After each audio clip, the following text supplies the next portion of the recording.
Pirms, varbūt sākot šo pasākumu, es došu vārdu Rīgas domas izpildu direktoram Jurim Rezevičam, kurš ir mums namatēvs. Sagaidām ar aplausu. Kas tad ir idejas? Mēs varam pateikt, ļoti grūti kaut ko izdomāt, bet es domāju, vēl grūtāk varbūt 12. gadsimta beigās kādam ienāk prātā, ka šeit Daugavas krastos varētu uztaisīt ostu. Un no tās ostas pēkšņi radās šī jaukā pilsēta, kur, kā mēs zinām, nekad nebūs pabeigta. Un tādēļ arī es gribētu arī jūs visus aicināt radoši startēt uz šīm idejām un varbūt kādam izdomāt jaunu Rīgu vai jaunu kādu ostu. Šobrīd šis ir tas periods, kad ir laiks ideju bagātiem cilvēkiem atraisīties, aktīvi rosīties. Un es domāju, ļoti labi arī, ka to atbalsta arī tieši studentu pašpārvalde. Ja?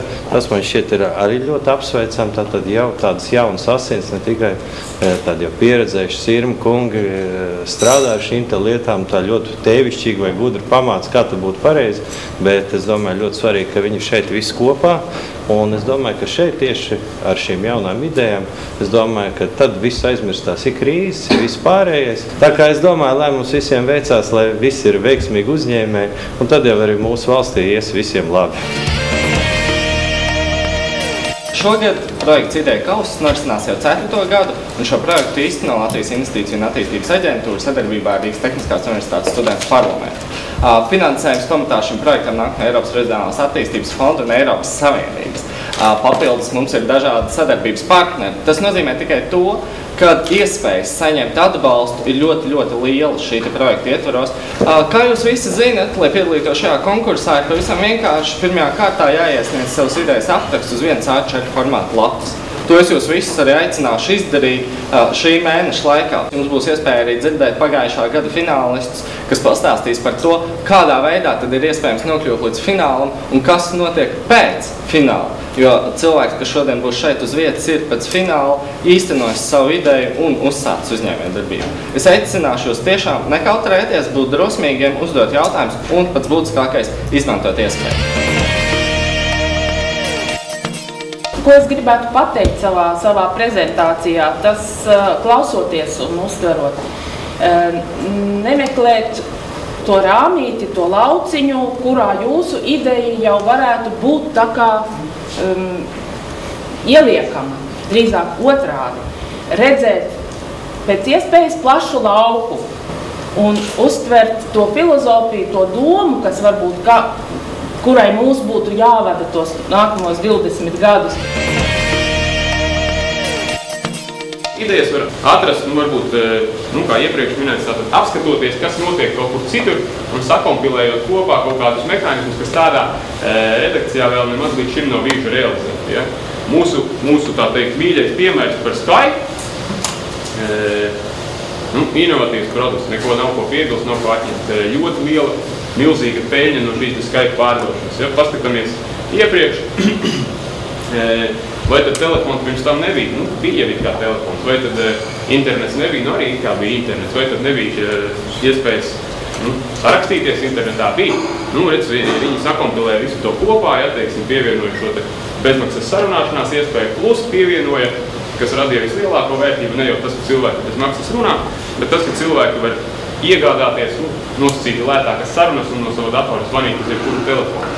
Un to visu ievies ar vienu tādu nelielu instrumentu PayPal, ja viņš saucā. Faktiski tas arī ģenerēja šos miljonus. Pirmais, ko mēs veicām tad visu uzņēmumu iekšējo procesu pārbaudi. Mēs nomainījām novecojušās iekārtas ar jaunākām, mēs atjaunojām produktu klāstu, uzlabojām kvalitāti, sakārtojām un likās, ka tas ir ļoti labi izdarīts un tas ir daudz. Te pašā laikā tas periods sakrit ar trakno gada beigām un protams, trakno gada nobeigums atnāca veiksmīgi ar tādu arī kopējo patēriņu kritumu, ar ko, protams, mēs nebijām reiķinājušies. Bija skaidrs, ka vienkārši produktu klāsta atjaunošana, vienkārši ražotnes tāda atjaunošana nav veiksmes formula, pat pa sevi ir nepieciešams kaut kas radikāli jauns. Pirmais, ko mēs izdarījām, pirms sākt ar kaut kādām jaunām idejām, mēs izpētījām, ko tad tas tirgus vēlās no mums redzēt. Mēs izveidojam jaunu zīmolu, mēs izpētījām tirgu pasaulē un kādi ir produktu piedāvājumi citās valstīs un kā viņi tiek ražoti. Un mēs izveidojam tādu jaunu zīmolu Gardigan. Aprunājos arī ar savu komandu, atcerējāmies, kā pirms gada nedaudz īsāk rakstījām pašu šo pieteikumu, kas bija tās lietas, uz ko mēs ļoti skatījāmies un kam pievērsām uzmanību. Kā jau minēju, pašā sākumā jums pat nevajag šobrīd rakstīt visu lielo biznesa plānu. Jums vajag tikai uzrakstīt vienu A4 lapu. Tas ir tiešām maz, bet tas būtu labs treniņš arī lielajam biznesa plānam, jo šeit vispār jums ir dots tā, ka jums tiešām ir jātrāpa desmitniekam. Jābūt tam pirmajam, otrajam teikumam, ka žūrija uzreiz saprot, kas tas ir. Tā ir tā lifta saruna, kas jums ir jāizdomā. Ja jums pēkšņi iekāpt liftā un jums tur ir Trumpa kungs, kurš ir pasaules investors, un jums ir iespēja viņam izstāstīt šo savu ģeniālu ideju. Kas ir tie 2 teikumi, tā pusminūte, kurā jūs viņu paķerat un viņu ieinteresējat. Un jums ir jāizdomā šis, teiksim, pirmais paķerošais teikums, ar kuru tad jūs tajā viena A4 lapā arī paņemsiet, ka žūrija noliks viņu malā, ka par šitiem mēs padomāsim, viņus mēs laidīsim tālāk. Jo tas ir ļoti svarīgi. Otra lieta, noteikti izlasiet vērtēšanas kritērijus, un tajā brīdī, kad jūs esat uzrakstījuši šo savu pieteikumu, iziet cauri un uztaisiet tādu, tā kā, nočakojiet. Atbilst tam, neatbilst šitam, ar šito, varbūt puslīdz, tad šito punktu es piestrādāju papildus, lai tiešām ir 100%, ka es šajā punktā dabūju šos punktus no žūrijas. Neatstājiet neko un gan jau nepamanīs. Žūrija visu pamanīs, tāpēc noteikti koncentrējieties šiem vērtēšanas kritērijiem un pēc tiem arī strādājiet. Tad, kad būs, teiksim, lielais biznesa plāns, tad variet iziet cauri, mēģināt paši sev dot novērtējumu, atklāti atbildot sev uz jautājumu, vai tiešām mans mārketinga plāns būs tik labs, lai saņemtu visus 10 punktus. Ja ne, tad strādājiet, runājiet ar cilvēkiem un mēģiniet dabūt tā, lai jūs pats sev tiešām liktu maksimumu. Trešā lieta noteikti rakstiet skaidri un vienkārši. Pieņemiet to, ka jūs rakstat cilvēkam, kurš vispār nezina par šo nozari, tāpēc izstāstīt pēc iespējas skaidrāk un vienkāršāk. Nav jālieto nekādu akadēmisku terminu vai jāizceļas, teiksim, kā skolā bakalaura darbā. Jums nav jālieto šie starptautiskie apzīmējumi, nezināmie vārdi. Rakstiet vienkārši, skaidri un saprotam, lai cilvēks tiešām saprot. Un tad tajā brīdī, kad jūs tiekat otrajā kārtā, kad šis pirmais posms ir pārvarēts un jums ir pateikts, jūsu ideja ir laba, mēs laižam jūs otrajā kārtā, tad jau jums pašiem būs daudz lielāks stimuls rakstīt. Un šeit noteikti izskatiet visas arī tehniskās prasības un arī kvalitātes prasības un izmantojiet tādu iespēju kā pielikumus. Ideja kausam vispār ir ļoti labs biznesa plāns, salīdzinot ar tiem plāniem, ko mēs esam rakstījuši citos grantos. Ja nemaldos, viņš bija laikam uz 10 lapspusēm vai uz 10 jautājumiem, bet tie ir paši galvenie jautājumi, uz kuriem jums ir jāatbild, lai saprastu, vai jūsu ideja tiešām būs dzīvotspējīga. Un tas ir labs treniņš arī pašam jums, ja jūs vēlaties sākt uzņēmēju darbību. Lieciet iekšā tabulas, jo es nezinu, vai žūrija tiešām iziet perfekti cauri visam, noteikti otrajā kārtā iziet, jo šis skaits ir mazāks. Bet palīdziet arī viņiem izceļot galvenās lietas. Teiksim, kā jūs atšķirsieties no konkurentiem? Uztaisiet atsevišķus, izdaliet vārdus, taisiet apakšsadaļas, lai atvieglojot šo darbu žūrijai pašiem savā veidā.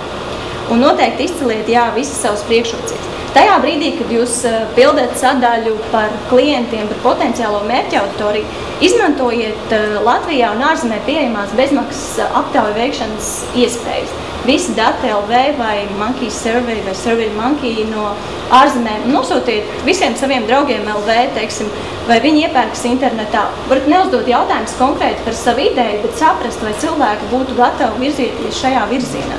Jums nav jāpasaka, ko jūs konkrēti darīsiet, bet vienkārši noskaidrojat. Aptauja dos papildus sapratni žūrijai, ka jūs tiešām domājat nopietni par šo ideju, ka jūs esat izpētījis savu potenciālo tirgu un arī jums pašam ļaus saprast, kāds ir tas noskaņojums jūsu potenciālajā mērķa auditorijā. Un trešā lieta, kad jūs esat iesnieguši savu biznesa plānu, saprot, ka arī šogad aicinās cilvēkus prezentēt savu ideju. Mēs arī pagājušā gadā gājām uz prezentāciju, un ko jau es minēju, man bija ļoti žēl, ka šie cilvēki, kas ir zinātnieki, kurš man visu cieņu par zinātnisko ieguldījumu, par zināšanām, jums ir jāatrod cilvēks, kas ir spējīgs jūs iznest ideju tālāk, jo man liekas, ka ideja kausā pirmsēklā bija viens gadījums, kad pats organizators uzņēmās atbildību šī cilvēka vietā un prezentē ideju tālāk, jo tas ir ļoti svarīgi. Ar šo prezentāciju jūs iegūstat papildus punktus, jums ir tiešais kontakts ar žūriju un iespēja sev parādīt tiešām no labākās puses.